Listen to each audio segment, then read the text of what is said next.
I try very hard to do Orwellian prose. We talked about this, didn't we? Man, I didn't talk about this either. I swear I talked about this. Stop me if I'm wrong. Some of you are shaking your head. Other ones seem to be not shaking their head. So there is a famous essay by George Orwell. You can look it up if you want. If you just Orwell in window pane, where he describes what he tries to do is writing a story so that the prose is like a pane of glass, and that you see right through it to the story happening on the other side. You know, those are people. Yay! So the glass is not there to obscure, and in that he tries to make the words as distracting as as undistracting, as translucent as humanly possible. Other types of prose are described like stained glass windows, where there's this gorgeous, beautiful prose that you were looking through, and you can still see the story on the other side, but the stained glass window is coloring this story in very interesting ways and changing your interpretation. A lot of literary fiction will try, not all. This is basically concept of poetry. You look through a gorgeous stained glass window at a concept, which then changes the way you view that concept. And some literary fiction tries to do this as well. And so I try for this. It's much more of a craftsman style than an artist style of writing. I prefer it, but I like reading both of them. They can both be very, very good to read. I picked this one.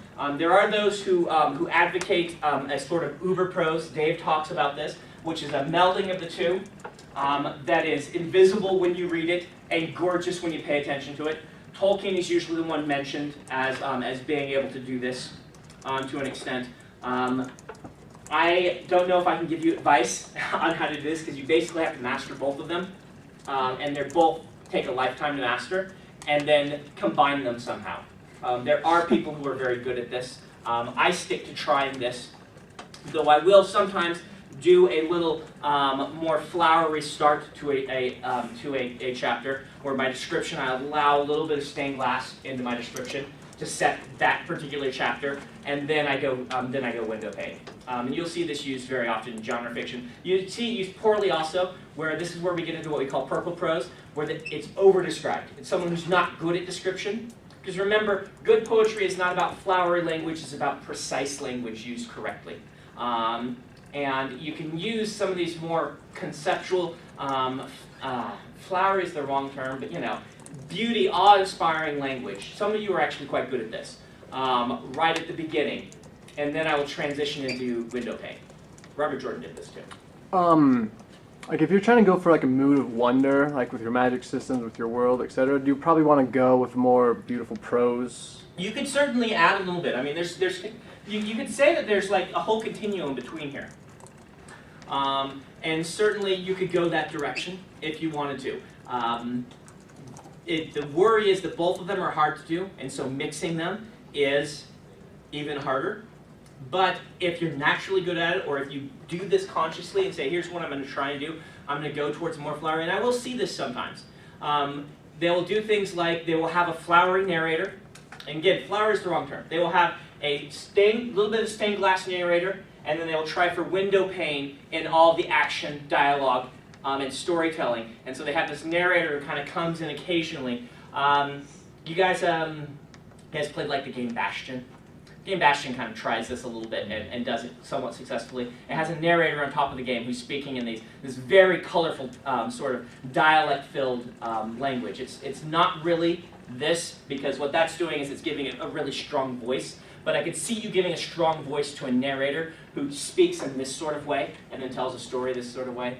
But I think it's something to be aware of and to experiment with, honestly.